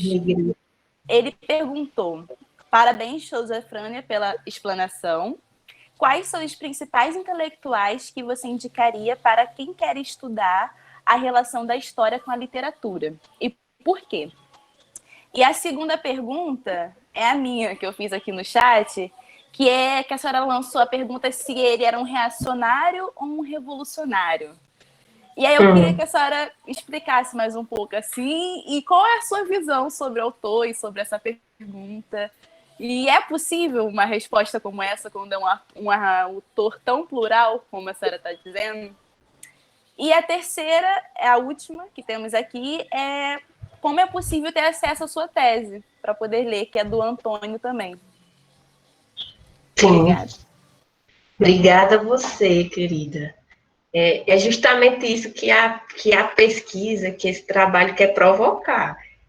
Questionar esse lugar realmente romantizado, essa visão romantizada, e não só romantizada aqui por nós, tá? Mas também para vocês, porque se aqui entre nós a gente pouco conhece, pouco compartilha essa questão, o conhecimento que vocês têm da gente é muito por conta desses intelectuais e dessas pessoas públicas, né, que são aqui nordestinos e que produzem arte, produzem cultura, ciência.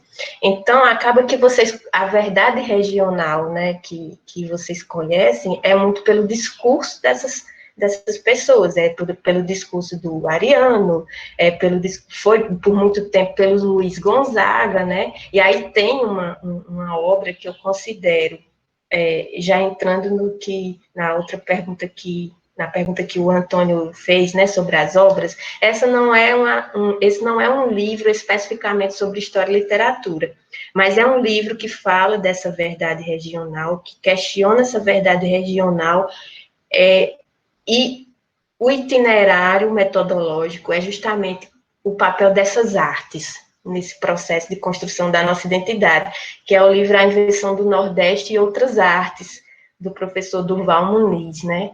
Então, esse foi o livro que me inspirou na percepção da arte como objeto da história e também do próprio entendimento da história e cultura nordestina, né? Então, para mim, esse livro aí, ele é um divisor de águas, né? Tem os textos também que ele produz sobre literatura. Tem um texto muito interessante que ele faz, uma abordagem de gênero também. Tem muito artigo, porque a gente fala de livro, mas tem muito artigo bom sobre história e literatura por aí que tem sido produzido, né?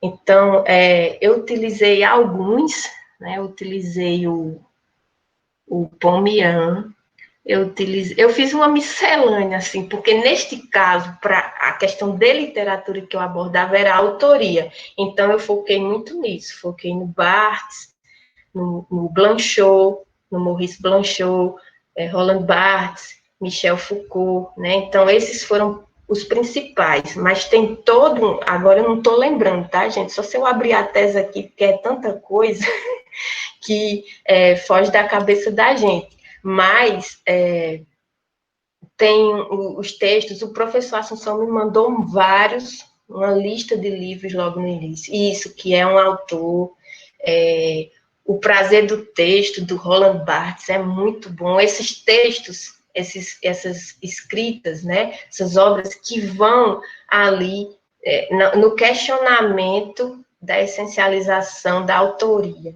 Esses foram os que eu mais utilizei. E tem também o Paul Ricoeur, né, também, professor, o livro do Paul Ricoeur também, O Mundo do Texto e o Mundo do Leitor, que é muito bom também, que vão nos dando alguns horizontes sobre como pensar isso, exatamente, tempo e narrativa. Tem o Pomian, que eu não sei pronunciar aquele nome dele, tá, gente? É um nome, sei lá, polonês. É um artigo muito interessante que tem também sobre. Tem vários outros autores. Isso, esse aí mesmo. Foi muito interessante lê-lo. E aí eu também mesclei. Tem um sobre história intelectual e literatura muito bom, que é do David Hallam. Ele está numa coletânea de outros textos, mas esse texto especificamente me chamou muita atenção, porque ele conecta a questão da literatura, a partir da virada linguística, a questão da história intelectual. Né? Eu usei basicamente esses, Foucault, Barthes, Blanchot, que é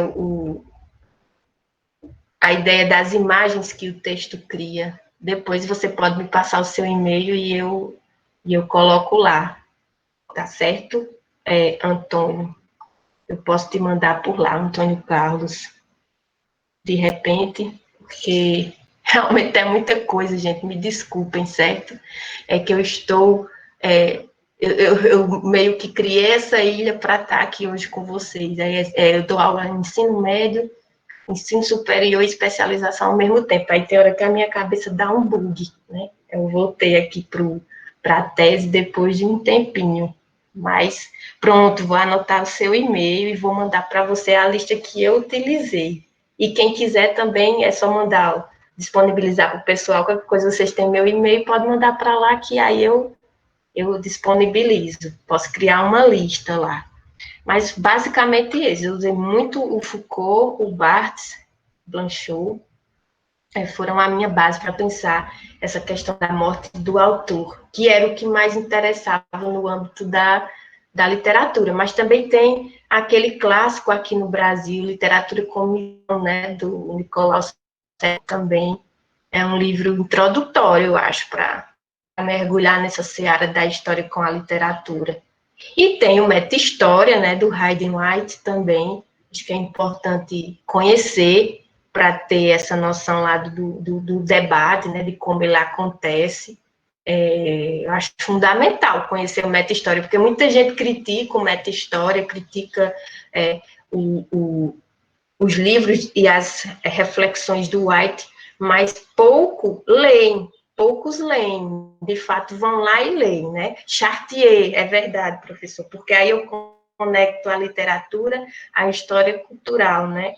A ideia de práticas e representações também, que bebe lá dessa referência de Chartier. É verdade, tem o Chartier também, tem bastante coisa. Sim, eu acho que eu já respondi essa, né? Posso ir para a sua, que você falou, você quer saber se eu acho que ele se eu tenho uma definição sobre ele, né? Se é reacionário, se é revolucionário. Eu acho que a gente poderia dividir isso em fases. Até a abertura política, até o final da ditadura, ele era reacionário. Depois que a ditadura acaba, não é que ele foi reacionário, mas nunca revolucionário, na minha visão. Do ponto de vista político. Aí ele vai, lógico, se alinhar mais às causas e aos governos mais próximos do espectro político da esquerda. Isso em Pernambuco, ele se filia ao PSB, por exemplo, que foi um partido criado ali no contexto da virada dos 80 para 90 pelo Miguel Arraes. O Miguel Arraes era uma figura representativa desse partido, e aí ele se filia, foi o único momento da história onde ele se filiou. E aí PSB, Partido Socialista Brasileiro, né? Mas ele não tem... tudo bem, professor, depois eu te passo a fala. Mas, assim, não dá para dizer que ele tenha virado um esquerdista, isso seria um equívoco. Porque esse ariano, vamos colocar aí, uns 60% desse ariano da década de 90 para cá, é um ariano que revisou alguns pontos. Em algumas coisas ele consegue ser bem à frente, ele consegue se conectar às questões do tempo, mas ele também era conservador. Ele era uma pessoa conservadora. Por exemplo, tem um texto maravilhoso que o Caetano Veloso publicou na Folha de São Paulo, criticando o Ariano Suassuna, porque houve uma tentativa de montagem do Alto da Compadecida, e quem ia ser Jesus era um travesti. Era uma travesti. E aí o Suassuna proibiu. Aí o Caetano foi lá e questionou. E aí o Ariano depois foi tentar, né, dizer que não era bem assim, não sei o que lá, mas teve esses poréns, né? Tem essa questão. Eu escrevi um texto, gente, tá nas redes, ou se quiserem depois eu posso passar, onde eu analiso essas questões de gênero na obra dele. A visão de mulher, por exemplo, a compadecida, porque ela vai dos extremos, certo? Ela vai da compadecida, que é santa, pura, casta, Nossa Senhora, aquela coisa toda, e até a mulher super sedutora, que se confunde com a onça, com a fera, cujo corpo... vejam bem, a morte para ele, certo? A metáfora que ele cria da morte é uma onça. A morte no Nordeste, no sertão do Nordeste, ele diz a morte caetana, que ela acontece para o homem como? A morte chega como uma mulher, seduzindo ele, e através do ato sexual, ela o leva para a condição de morto. E quando chega, na verdade, ele pensa que ele está ali num êxtase, mas o que tem ali não é uma mulher onça que está engolindo ele, matando, né? Então, essas duas visões que eu trabalhei, a visão casta, virgem, né, que está muito presente no teatro dele, e essa visão mais sexualizada do corpo da mulher. Ele remete muito aos seios da mulher como irresistíveis. Há muitas passagens sexuais nos livros dele, assim, até incompreensíveis para mim. Tem partes, sobretudo em Dom Pantera, que são assim, completamente descontextualizadas.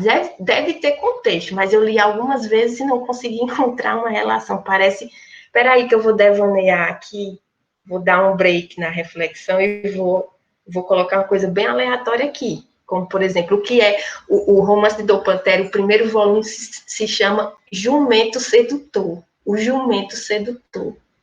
E aí o jumento sedutor que encontra a mula de quaderna, o outro cavalo lá que ele tinha, e entra num ato sexual, e ele descreve aquilo tudo com uma riqueza de detalhes, assim, que você fica, nossa, meu Deus do céu, né? E outro adendo, Ariano, gente, ele foi educado como protestante, viu? Ele era evangélico, até se casar com a esposa dele, né? Até conhecer a esposa, aí ele se torna católico e devoto fervoroso de Nossa Senhora. E ele justifica dizendo que se tornou cristão católico, né? Se tornou católico, se converteu porque no protestantismo, nas religiões evangélicas, ele não tinha nenhuma figura feminina que significasse esse lado maternal, acolhedor. Era sempre a figura do homem, do Deus, o Jesus e tal. Então, não tinha essa figura. Essa figura ele encontra no catolicismo a partir, sobretudo, de Maria, né? De Nossa Senhora, que é uma parte também bem interessante. Não sei se eu te respondi, mas não podemos chamar ele de revolucionário. Ah, ele revolucionou. Revolucionou o quê? Ele foi assim, muito importante, construir uma visão de cultura e de arte muito importante, mas também muito limitada ao mundo dele. O que não cabia dentro daquilo ali não era valorizado, certo? Eu estou dizendo isso porque ele foi secretário de Cultura, abriu editais, promoveu políticas de culturas voltadas apenas para o armorial e desprezou as outras formas de arte, os outros conceitos, as outras possibilidades. Por isso que a galera do Mangue Beat, do Chico Sainz, caiu em cima ali na década de 90. Peraí, o que é a cultura pernambucana? É só a cultura armorial? Né? Então, assim, tem a idolatria, mas também tem as fagulhas aí dessa idolatria.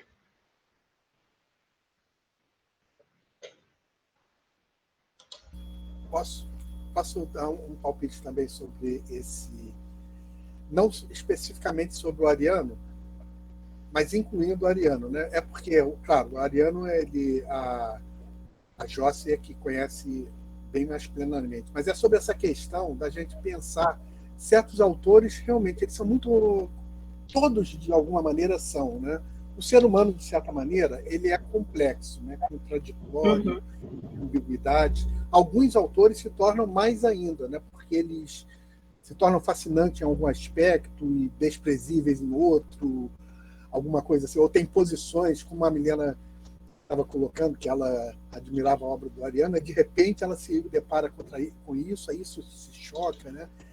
Eu penso, aí geralmente a gente tem uma tendência a classificar as pessoas. Não, era um reacionário, era um revolucionário, ou qualquer outra coisa, qualquer outra palavra. Recentemente eu tenho investido na possibilidade da gente pensar essa complexidade. Criei uma maneira derivada da minha formação de música, que é a ideia do acorde. Um acorde na música, ele é um som que é formado por vários sons. Vários sons. Então você vê assim, vamos dizer, eu posso ter um acorde dó, mi, sol, si. Tem essas 4 notas. Cada nota tem um valor individual, mas todas juntas produzem um certo som que é uma nova coisa. A minha ideia é que a gente possa usar essa metáfora do acorde para entender essas pessoas com as suas dificuldades. Então a gente poderia entender assim, sim, uma nota do Ariano Suassuna, vamos falar desse caso especificamente, né? É um conservadorismo político. Por outro lado, talvez outra nota dele seja sim, um aspecto revolucionário na arte da escrita, digamos assim. Sim, sim. Por outro lado, ele também era intolerante, como você falou, era corporativista, eu não sei qual seria a palavra, seria outra nota. Quer dizer, a gente poderia tentar entender, segundo esse pensamento que eu tenho desenvolvido recentemente, a partir do conceito de acorde, a gente poderia tentar entender esses seres humanos mais complexos. Na verdade, todos nós somos complexos, né? Todos nós temos as nossas contradições. É porque esses ficam no centro do palco, né? Aí a gente fica tentando analisá-los. Mas a gente tem uma tendência muito herdada das classificações antigas de logo classificando uma pessoa. Ela é isso, e essa coisa é uma coisa só, digamos assim, né? Quando, na verdade, os seres humanos não são uma coisa só. Eles podem ser misturas de várias coisas. Por isso eu desenvolvi essa metáfora do acorde, que eu tenho trabalhado em alguns artigos e até em livros, inclusive, né? É uma possibilidade, né, da gente pensar isso.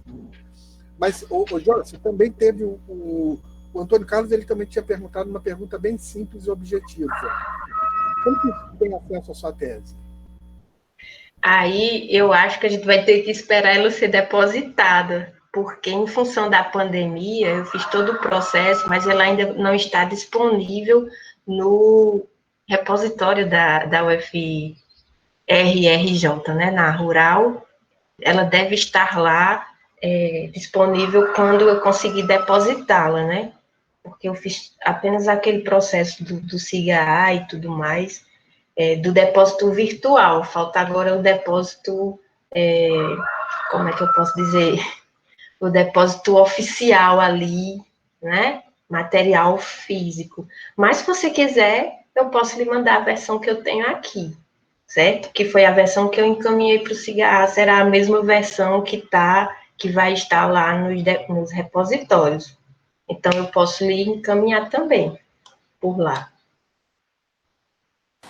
Professora, a Emilene também tem interesse na sua tese, e ela perguntou onde pode achar também outros textos sobre o gênero na obra de Ariano. Outros textos sobre gênero na obra dele? Isso. Tem os romances, né? Porque no Rei Degolado era que tinha essa questão da morte ser associada à mulher, né? Mas, na verdade, lendo, eu consigo enxergar, viu? Porque eu tenho cada vez mais, claro, tem essa tese na área de História e Literatura, mas eu também me interesso e realizo algumas pequenas incursões na relação entre história e gênero, né? Então, eu lendo, consigo perceber, principalmente essa questão de Nossa Senhora no teatro dele, sabe? Essa coisa cristã. Ali no teatro dá para perceber, acho que é possível fazer algumas associações, esse ideal feminino pautado na mulher, na virgem, sabe? Esse ideal. Mas ele não era muito puritano também, porque quando você vai para o romance, aí você consegue perceber que tem muita coisa ali de exploração da sexualidade mesmo dos sujeitos, sabe? Então, acho que romance, teatro, né? Acho que dava para investigar melhor essas questões, certo?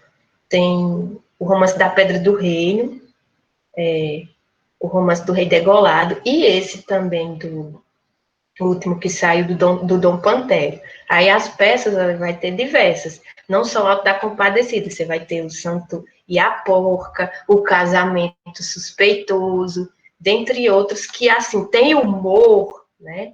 Mas também tem uma sagacidade ali. Me lembrei agora de um que também foi publicado postumamente, que era uma peça de teatro, mas o personagem principal é o mesmo do romance, que é o Quaderna. Gente, tem uma situação lá, para você ter uma noção, que o Quaderna se envolve, dá a entender de uma relação lá incestuosa, vamos colocar assim, dele com uma afilhada, tipo, da ideia de pedofilia, sabe? Então, de repente, ali poderia ser trabalhada alguma questão do tipo. Eu fiquei com nojo quando eu li, honestamente. Quando eu fui percebendo, ele trabalha num fórum e desenrolando as situações burocráticas na vida das pessoas. E aí ele, a certa altura, fulana de tal, que eu cuidar, vai dar. Aí você fica imaginando as cenas, porque como eu conheço o personagem, né, de ler os livros, os romances, aí você fica imaginando aquelas cenas. Espera aí, ele está dizendo que ele se envolveu com a própria afilhada, como era isso? E como é que essa coisa floresceu, sabe? E aí, na minha opinião, sugere ali algo próximo da pedofilia. Posso estar enganado também, mas eu não gostei de ler, não. Não vou mentir, me causou um desconforto aquela situação ali. Eu esqueci uma parte bem interessante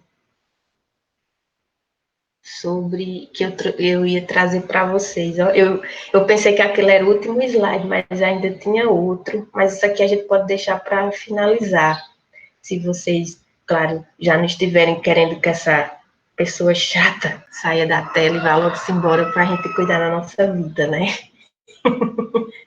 Mas, professor, você se lembra que no dia que a gente se conheceu, que eu fui ao IEM para lhe conhecer pessoalmente, a gente conversou um pouco lá na sua sala, e falando dessa questão de Ariano com o pai dele, tudo era o pai, tudo era o pai. Gente, é tudo tanto o pai que na minha defesa me perguntaram da mãe dele e eu não tinha o que dizer.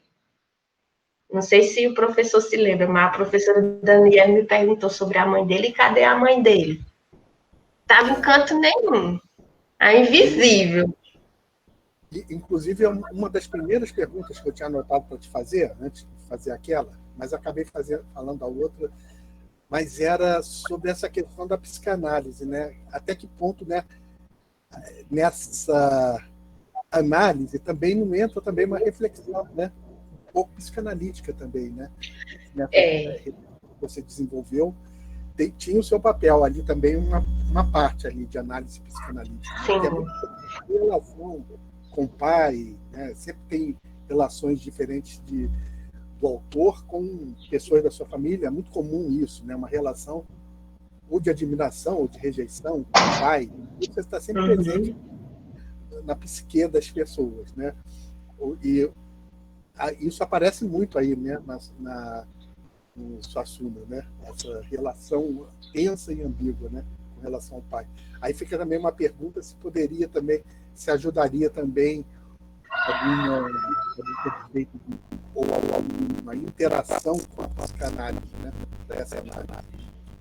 Sim, totalmente. Eu só me dei conta dessa possibilidade, né? Quando eu me deparei ali na defesa com a professora Daniela, né? Inclusive já me devendo uns livros dela para começar a me inteirar mais dessa parte da psicanálise mesmo, porque acho que tem tudo a ver. É porque ela, a Daniela Machado, que teve presente na banca da Joyce, ela é historiadora psicanalista. Por isso que ela é muito atenta a isso, né? A esse viés, essa possibilidade de olhar dessa maneira. É uma coisa que ressalta, né? Bom, a gente está chegando em 2 horas. Eu sugiro que a Joyce exponha aquele último aspecto que ela ia falar, o último quadro. Depois a gente vai aí passar a palavra para a Joyce, porque realmente foi uma tarde muito interessante e muito proveitosa. Mas eu passo agora a palavra para a Joyce para discutir esse aspecto final e dar o fechamento. Esse aspecto final, na verdade, eu vou pedir vou projetar o slide aqui mais uma vez, só para vocês poderem acompanhar, tá bom? Eita, que agora sai aqui. E vocês, por gentileza, vão me dizer se estão conseguindo ver o slide. Tá sim, professora. Tá perfeito. Deixa eu só acender aqui. Pronto.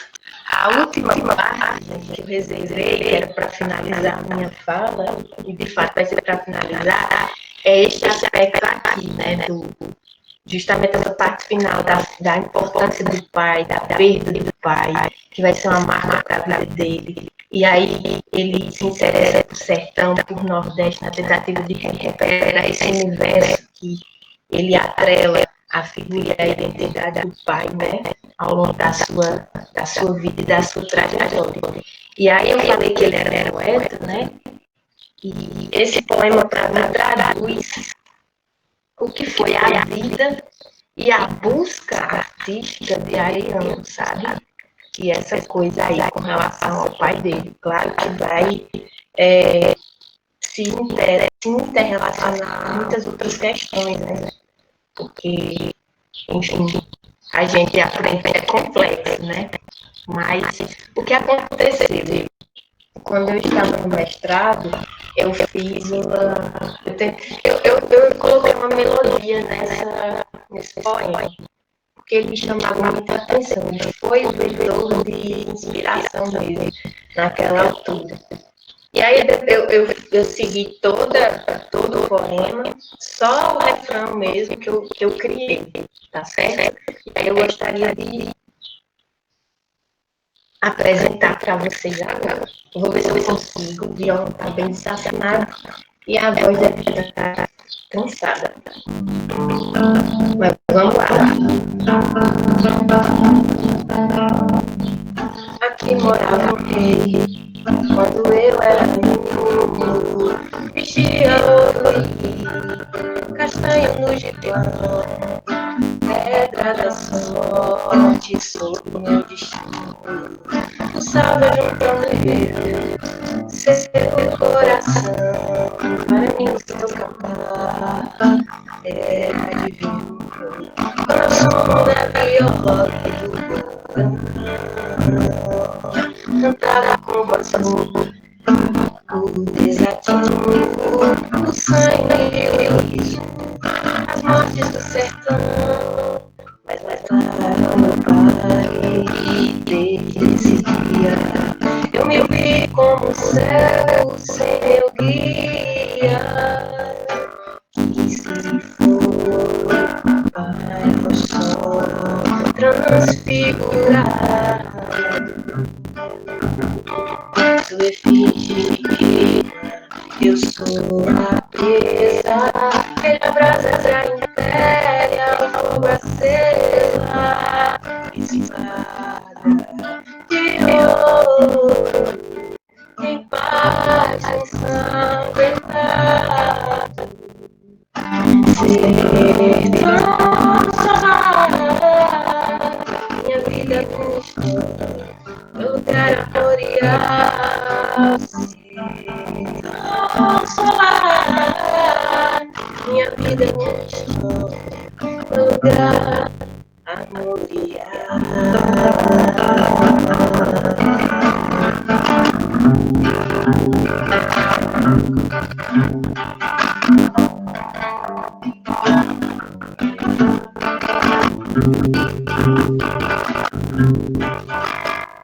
Mas mataram meu pai desde esse dia. Eu me vi como cego sem meu guia, que se foi para o sol transfigurado, sua efígie eu sou a presa, pela brasa velha, fogo acesa, espada de ouro, em paz e sangrado, ser transformada, minha vida, minha história, meu lugar a gloriar, ser transformada, minha vida, minha história, meu lugar a gloriar.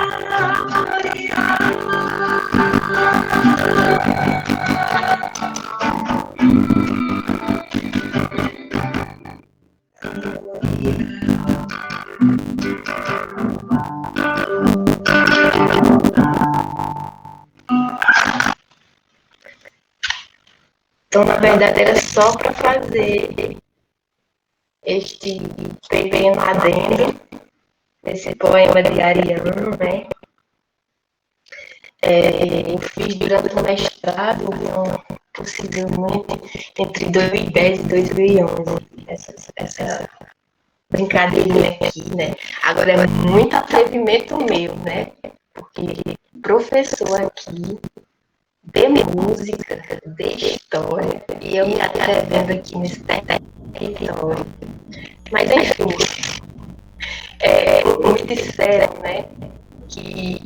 me disseram, professor, nas aulas de seminário, que apenas uma pessoa muito aguerrida, apenas uma pessoa muito forte, seria capaz de dar conta de uma pesquisa dessa natureza, né? Que seria preciso ter muita força de vontade, sobretudo, acreditar demais nisso para poder levar à frente, né? Aí eu fiquei pensando naquilo, digo, talvez, né? E depois eu me lembro que você, na defesa, disse que eu era muito brasileira, né? Que eu era genuinamente brasileira. E eu sou mesmo, tá, gente? Então, eu penso que fazer essa pesquisa foi um grande desafio mesmo, sobretudo por causa do meu lugar de fala, porque eu estou mexendo em coisas, em arquétipos, em discursos que muitas vezes as pessoas não querem mexer, não querem remexer, não querem tocar, porque são lugares que são, de certo modo, lugares de discursos sacralizados, né? Seja pelo senso comum, seja pela própria academia, né? Então, como não sou dada a covardias, né? Ontem foi de nordestino, sou nordestino, como não sou dada a covardias, me empreendi essa pesquisa. E agradeço profundamente aqui o espaço de vocês, realmente nessa rotina, né, de ensino e tudo mais, a gente acaba, quando faz o trabalho, se afasta um pouco dele, né, porque aí a gente vai se dedicar às outras coisas que não conseguia plenamente fazer antes. E foi um desafio tão grande fazer essa tese, minha gente, porque eu fiz ela enquanto trabalhava, eu não tive afastamento. Então, era envolvida nas coisas do trabalho e tentando escrevê-la, né? Mas no final, acho que deu certo. Eu agradeço demais o espaço e a oportunidade de aprender aqui com vocês hoje. Obrigado, Joyce. Foi uma belíssima palestra com um fecho igualmente belo, né? Foi a composição. Realmente foi muito bom. Já tivemos até agora até a segunda da série. E realmente as duas que houve até agora foram exemplares. Né? A gente já está com tese nessa série, teses em debate até 2021, até o meado de 2021. E realmente foi muito bem escolhido de você ser uma das primeiras para abrir a série. Muito obrigado. E a gente vai encerrando aqui e fica o contato da Joyce para quem quiser dialogar com ela. Ela deixou o e-mail. Colocar aqui meu e-mail. Isso.